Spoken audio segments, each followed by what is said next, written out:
Alright, something else I just learned about properly setting up this Edelbrock 1406 carburetor. Got it upside down right now, at least this is the top half, where the floats are located.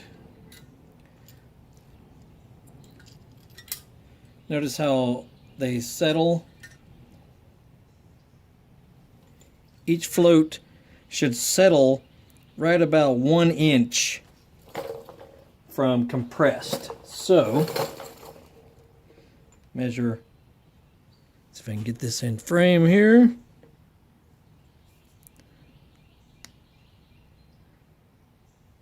From the gasket here to the top of the float should be around 25 millimeters or 1 inch roughly. Okay, so both of them need to be identical as far as that goes. And then when you flip it upside down, notice they fall. This kind of works like a plunger in a toilet, or the the float in a toilet that shuts off fuel flow when the float bowl area is full of gas. So when these come up, just like in a motorcycle, when these come up, once it hits that spot right there, fuel no longer can flow into the float bowl, which is down in this region. So this amount of movement should be around 7/16 or 11.1 millimeters, not the movement, but how far off of the gasket area, if it'll focus. Right around 11.1-ish, 7/16 of an inch or 11 millimeters is how far it should be off of this surface here. And to adjust it, like to adjust the level that it falls, you simply have to remove this pin, focus up, remove this pin here,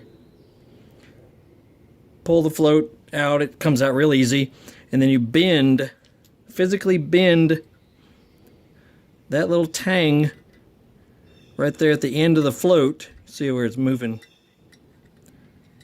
You physically bend it just a hair, and then you put it back in and measure it again. So it should settle down right at 1 inch. And then it should be 7/16 of an inch. I measured it at 11.1 millimeters, which is just easier to measure. So it needs to be specific on both floats. My carburetor, I was having to adjust the idle mixture screw, those two screws on the front. One of mine was having to come out another half turn to a full turn more than the other.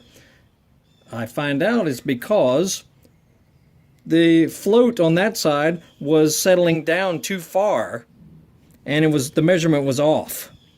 The spec was off on the left float versus the right float. Of course, I never looked into this carburetor before, never dove into it until just now, so that is why my adjustments were a little bit off. And I'm going to have a look at the main jets as well. Just see if, see if I need to tune on it a little bit since I've got it apart now. Getting ready for the summer riding or driving conditions, a little bit hotter. Your carburetor will naturally be running richer in the hotter weather, so you might have to lean it down some, but I was having to open my idle mixture screws up too far, 2.5, almost 3 turns, and I'd like to have them more at 2 turns out. So I may need to richen up the main jet just a tad.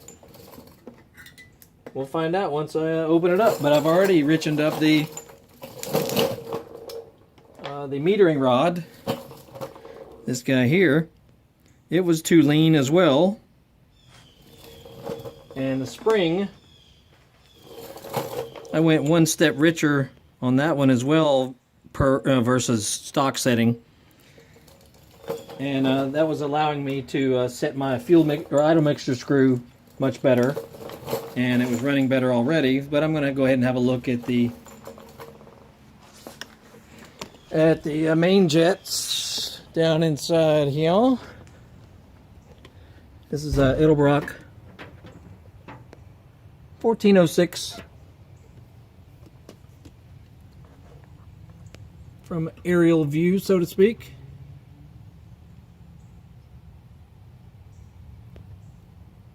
This is not really a how-to video, but just showing you what I did. There's the float bowl area. You can see there's actual gasoline in there. I'm going to clean that area out as well because it may have some debris and whatnot sitting in there. So I'm going to clean that out, you know, with just some carb cleaner. And then have a look at my jets and adjust as needed.